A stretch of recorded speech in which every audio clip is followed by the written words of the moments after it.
eu costumo dizer sempre que os crimes passionais, eles reproduzem a história do próprio homem, porque a chamada tragédia passional, ela tem uma dinâmica em que determinadas pessoas, num determinado momento, são vítimas de uma ruptura. E então, conduzidos pela paixão e privados dos sentidos, eles então cometem toda a sorte de violências. São os chamados crimes movidos pela paixão. Antes de entender os casos passionais, precisamos entender o que é violência. Observar a questão da violência faz com que a gente tenha que ter uma qualificação para essa violência. A violência, ela não pode ser entendida de um todo, ela tem que ser entendida de forma segmentada. O crime hediondo, ele tem uma lei própria. A lei é 8.072 de 90. E o artigo 121, parágrafo 2º, não integrava essa lei. Esse tipo não integrava o rol taxativo do artigo 1º da lei 8.072. Foi em 1994, após a morte de uma atriz chamada Daniela Pérez, foi morta por um suposto amante dela, que ele era casado na época, Guilherme de Pádua, e sua mulher, Paula Tomás.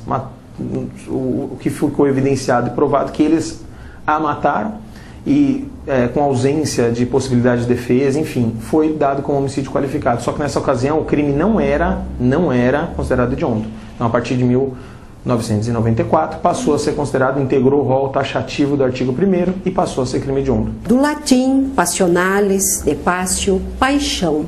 Né? Então, é um crime por paixão. Freud deixava muito claro, né? Amor e ódio caminham juntos. Se eu estou amando, obviamente eu sublimei o odiar. Se eu não consigo mais amar, por vezes o ódio vai tomar conta. Porque ninguém pode dizer que matei por amor. Isso não existe. Ou você ama ou você odeia. Então, quando você mata, você matou por ódio. A transformação do amor em ódio pode acontecer em qualquer lugar. Primeiro, quando a gente fala em crime, né? Obviamente a sociedade por si só já rechaça todo e qualquer comportamento desta ordem. Haja vista que atinge o quê? A todas as camadas sociais. Você não pode dizer que o crime passional atinge esta ou aquela camada. Atinge o ser humano, independente da camada social. A violência doméstica, ela é extremamente democrática, né? Obviamente, quanto mais para camadas de elite, mais difícil você tem, mais dificuldade você tem, inclusive, de fazer a documentação dessa violência. Exatamente porque, por exemplo, uma mulher de elite dificilmente ela vai procurar um posto de saúde, ela vai para uma clínica particular onde essa violência muitas vezes não é registrada. Quando a gente fala de perfil criminoso ou de vítima, eu vou usar, fazendo um corte, um recorte, na verdade, por exemplo, a questão financeira. Mas se cometem mais crimes na periferia porque muitas vezes as pessoas bebem ou as pessoas não têm dinheiro e isso ocasiona mais brigas? Não, de forma nenhuma. Isso pode acontecer muito bem num contexto, ao invés de acontecer no Itaim Paulista, acontecer no Itaim Bibi.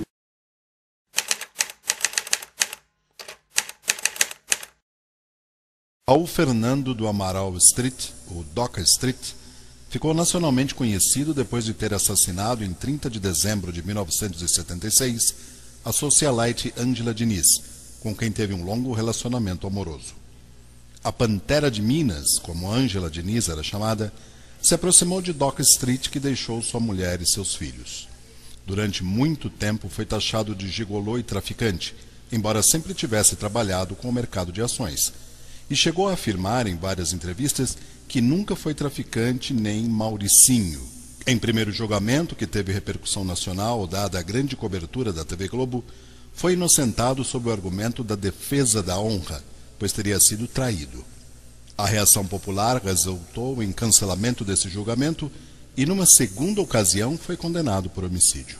É importante falar do Doca Street, porque foi o caso da virada, foi muito importante o Doca Street. Depois do caso dele é que os homens começaram a ser condenados, porque antes disso eles eram absolvidos, devido ao extremo machismo da nossa sociedade.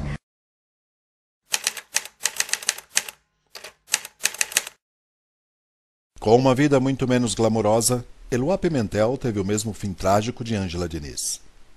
Em 13 de outubro de 2008, Lindenberg Fernandes Alves, de 22 anos, invadiu a casa de sua ex-namorada Eloá Cristina Pimentel, de 15 anos, em Santo André. Mais de 100 horas depois de cárcere privado, policiais do GAT e da tropa de choque da Polícia Militar explodiram a porta, alegando ter ouvido um disparo de arma de fogo no interior do apartamento. Eloá deixou o local inconsciente, sendo levada para o centro hospitalar de Santo André. O sequestrador, sem ferimentos, foi levado para a delegacia e depois para a cadeia pública da cidade. Hoje se encontra no Centro de Detenção Provisória de Pinheiros, na cidade de São Paulo. Eloá Pimentel, baleada na cabeça e na virilha, não resistiu e veio a falecer por morte cerebral confirmada às 23h30 do dia 18 de outubro.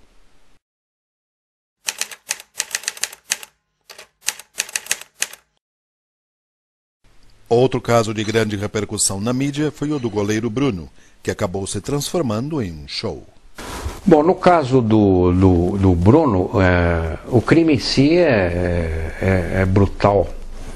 Ele é um crime programado, é um crime com vários detalhes de brutalidade e crueldade.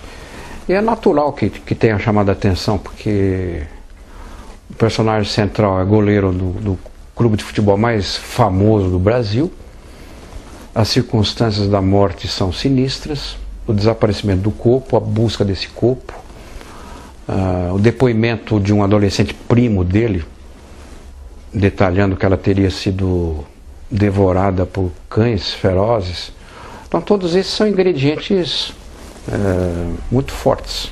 Apesar de apenas alguns casos terem repercussão na mídia, os crimes passionais estão acontecendo com mais frequência. Então a pessoa que é uma, entre aspas, celebridade ou famosa, ou que diariamente está na mídia, que comete um crime, ela automaticamente acrescenta ao que normalmente ela já chama a atenção, algo a mais, ou então, se fosse levar literalmente ao pé da letra, algo a menos pelo crime que cometeu.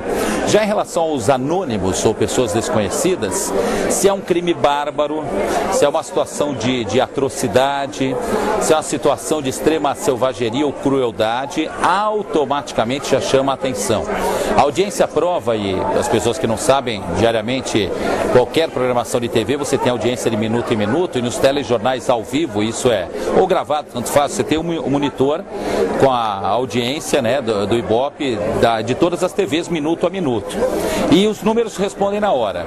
Se você mostrar, não que seja 100% assim, mas é próximo disso, uma senhora colhendo morangos no quintal da sua casa, não terá uma resposta tão significativa de audiência quanto o marido que matou a mulher por ciúmes com 55 machadadas, dilacerou o corpo e escondeu no quintal da casa, no parque de diversões, e jogou no rio Tietê. É uma tendência que, sinceramente, eu não saberia agora explicar, essa saga, esse fascínio do telespectador, e aí depende de idade, com exceção de crianças, de uma atração ao assistir crimes extremamente cruéis. Os simples, um que matou outro com um tiro, já não tem tanta repercussão, mas se matou com 10 tiros e mais facadas e requintes de crueldade, aí sim a audiência responde imediatamente. Geralmente os crimes que acabam virando notícia são aqueles que escapam do lugar comum, em que você tem um excesso de violência. Então, assim, historicamente esses crimes sempre estiveram lá, né? Hoje, como a gente vive uma sociedade em que a informação circula muito mais rápido, um caso desse para fazer lugar, por exemplo, numa manchete de televisão, num rádio, ou mesmo numa mídia de jornal, ele tem que ter um grau de violência, de barbárie muito grande.